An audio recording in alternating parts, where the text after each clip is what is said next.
Hey everybody, welcome back to my channel. So one thing I really wanted to talk about, if you clicked on this video, obviously you see by the title, um, it's not we, it's me wanting to talk about closed doors. And I want to talk about the importance of the closed doors for me personally.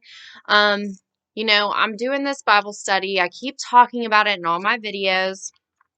And my biggest takeaway of something in here that really this is something that the Lord has worked on me with for years now. And it's actually been a few years.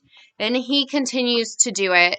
And the way that He talks to me is sometimes when I am not being obedient. So in my disobedience, He he doesn't punish me, but He parents me because I'm His daughter. So as a father, He's basically saying to me, this isn't right. What you're doing is wrong. And He lets me know through my conscience, hey, because it messes with my spiritual dreams that I have and everything like that. So in week 3, day 3, we talk about closed doors. And I actually wrote a ton of stuff throughout this. And I don't want to show it up close because it is personal. And I don't want any particular name to get out there, or names, I should say, about my closed doors. So, um, I want to start by saying, even with family, I will say one of my doors being family related, blood does not always mean everything because people can still be bad people. And honestly, I think that people need to stop the habit of saying, it's still your mother, it's still your father, it's still your sister, whoever, it's still your person. I think we need to break that toxic habit of saying that, because toxic people are toxic, and God will take you away from those people for a reason. And most of the times, those reasons are because they are not good for you. They aren't good in their own faith and their journey walk with Jesus Christ. They're not there. So God will separate you from those people, okay?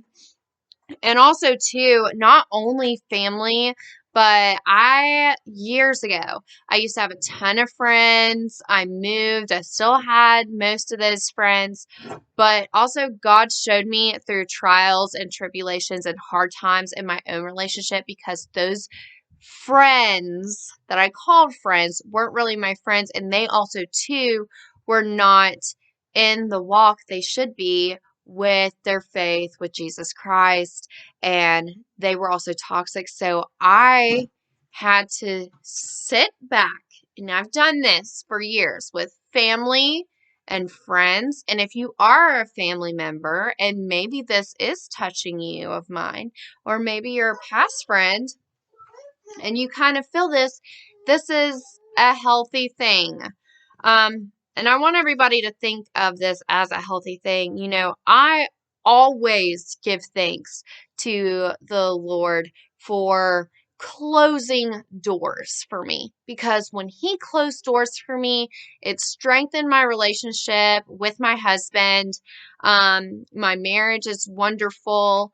I live a good Christian life now. I'm not an amazing Christian by no means, because I'm always working to better myself.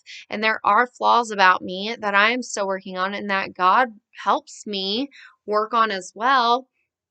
So I'm not the perfect Christian, but at least I know where I'm going. And I know that I know that I know that I know that I'm going to go to heaven one day. I know that. Yeah. But sometimes for me, I have to look at the doors that God closes for me. And sometimes He'll even close those doors on great friends of mine. Sorry about her hair. We just got out of the shower and she has crazy hair because it's air drying. But it's broke. It's okay. Well, I'll have to fix it. Ryder's legs are broken. We're missing a leg. But anyways, hang on one second. Now my Nana's calling.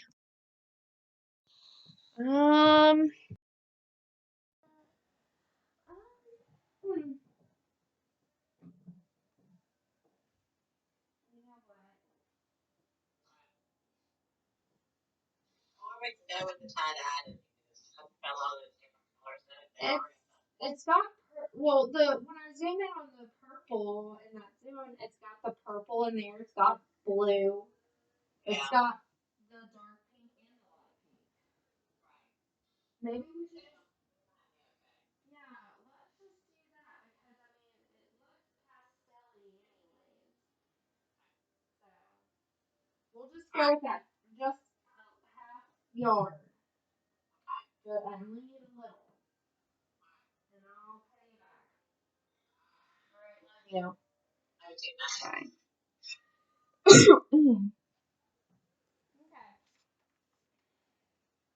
Okay. Oh my gosh.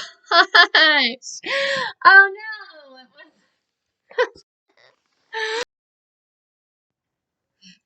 I honestly don't even know about this video anymore because it started playing when I was on the phone trying to tell my Nana to get a half yard of fabric so that I could finish sewing something up this weekend for my daughter's birthday. Oh my goodness. And then I started talking. I just started picking up where we are off of. And wow. I don't even know. I think I'm just going to keep it in here. Because I was like, oh, I'll try to clip it out. But I don't even know if I know how. So, you got to hear a little bit of seriousness. Then random rambles. So, I apologize. But going back to the closed doors, my child, I got to make sure she's not ripping anything. Hang on. You got a picture? Show them the picture then. Oh, goodness. A picture. So we're talking about closed. A picture. Okay, there. Show them. So we're talking about closed doors and how important it is that God shows us His mercy by closing those doors. And at the time, we probably might think, wow, like this is really hard, you know, all these relationships that I just got to drop. But it's important. It's important for your marriage, your relationships, your friendships and stuff. Because if you think in Genesis, God is the one that told Noah to get in the ark, and God is the one that shut the door. He was the one who shut the door, so Noah didn't have to worry about shutting the door and leaving everybody else out there. Like he knew. Noah knew all his friends and everybody else was out there, and he, you know, what weight Noah probably had knowing that that door's going to shut and everybody else that's outside is not going to make it. But he had to be obedient and just listen because it was God's plan and God's mercy. Paisley, stop. So we may trust God to close the door, but do we trust Him enough to not try to open that door ourselves? Me personally, I don't care to open those doors ever again once He closed them because God saw that the things that were going on were not healthy, either with the people that were doing it or the awful, toxic, like, sin that was revolved around it, or because of the temptations or whatever. God closed those doors for me. He does them for you so that you can grow. But you have to trust Him. And no, it's not easy closing doors on friends, even if they're super good friends. But maybe they're super good friends, but in their own life, they're doing things that don't really measure up with how Christian faith should be or how people should act. Uh-oh. Can you get it? Can you pick it up? Um, so that's another thing. I had to listen to God recently tell me, like, you know, I have to close this door because I have to look out for you.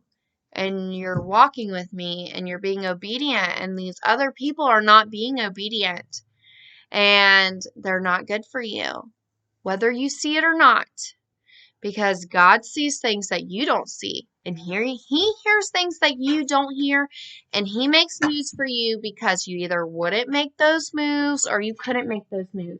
So he had to help you get there, but he had to close those doors. So my friends, listening to God is essential to walking with God, okay? And I just wanted to get this message out there because, I've been praying about it. God's been talking to me about it, especially going through this study. We've been talking about it. So, anyways, I'm gonna hop off here. Sorry for all the random rambles, but hopefully you got something out of this. Hopefully, if you are someone that knows me personally and maybe this message just hits you, maybe it's for a good reason. Maybe it's time for there to be a change with you in your life, and your walk with God needs to change. But you got to listen to him first. You got to be obedient because he's there for you and he loves you, and everything will come together and puzzle its way together, and paths be met when you walk the walk that you need to. So, anyways, friends, that's all I want to say. I hope you all have a great and wonderful day, and I will talk to you later. Bye.